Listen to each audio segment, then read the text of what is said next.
At first, the deadline was Easter. Then it was the end of the season. Some Manchester United fans will just be happy if a takeover of the club ever comes to fruition. It has been 7 months since the club was put up for sale, and still there is an element of uncertainty surrounding it and when, if ever, it will actually come to a conclusion. With so much uncertainty still surrounding the process, it is easy to see why fans are getting agitated. False social media reports were pushed by a respected Qatari media outlet earlier this week, and the sense of tribalism among the fanbase grows wider the longer it drags on.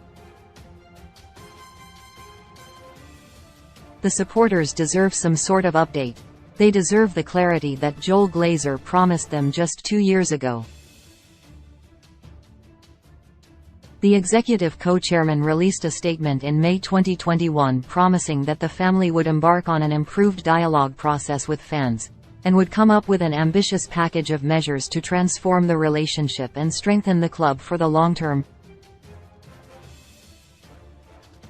He apologized for the mistakes that were made after initially committing United to a European Super League and acknowledged a need for increased investment in Old Trafford and the club's facilities as a whole.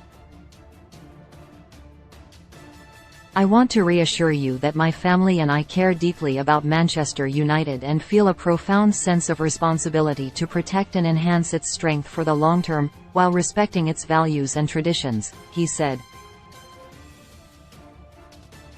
It is rather fitting then that their final farewell to United fans is another needlessly stretched out saga that summarizes their flaws as owners throughout.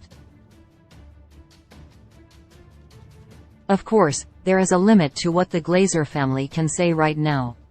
As a public limited company, there are certain restrictions given the implication it could have on shares in the club on the stock market. United's share price soared earlier this week because traders were betting on Sheikh Jassim bin Hamad Al Thani of Qatar acquiring the club off the back of a false social media report. It spiraled out of control so quickly that it made many think the takeover saga was finally over and had a knock-on effect on share prices, with hundreds of millions of pounds added to United's value. However, the Glazers could at least say something, no matter how hollow it is. It would only need to be a brief statement or a rehearsed sentence to the media, detailing where we are up to with regard to a possible takeover and why it has dragged on for so long. The Glazers can't even pretend that they care about the fans. Otherwise, that would have been done a long time ago. The longer it drags on, the less likely it is to ever happen.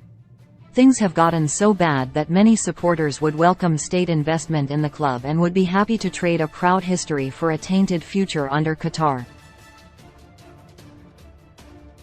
For many, it seems the only way United have any chance of competing with the likes of Man City, Paris Saint-Germain, and even Newcastle going forward. It should have to be that way. City have just won a treble, backed by controversial owners who, for all their obvious flaws and controversies, invest huge amounts of money into the club. The issue is not with the investment but with where it has come from and whether it has breached any rules. The Glazers have instead taken money out of the club, not invested their own money, watched as debts rose to an unprecedented level, and neglected club facilities for so long that they are trailing in the wake of others. United don't need Qatari ownership to get where they want to be. They already make huge amounts of money in commercial deals and merchandise sales, while there is still enormous room for growth. What they need is a caring owner.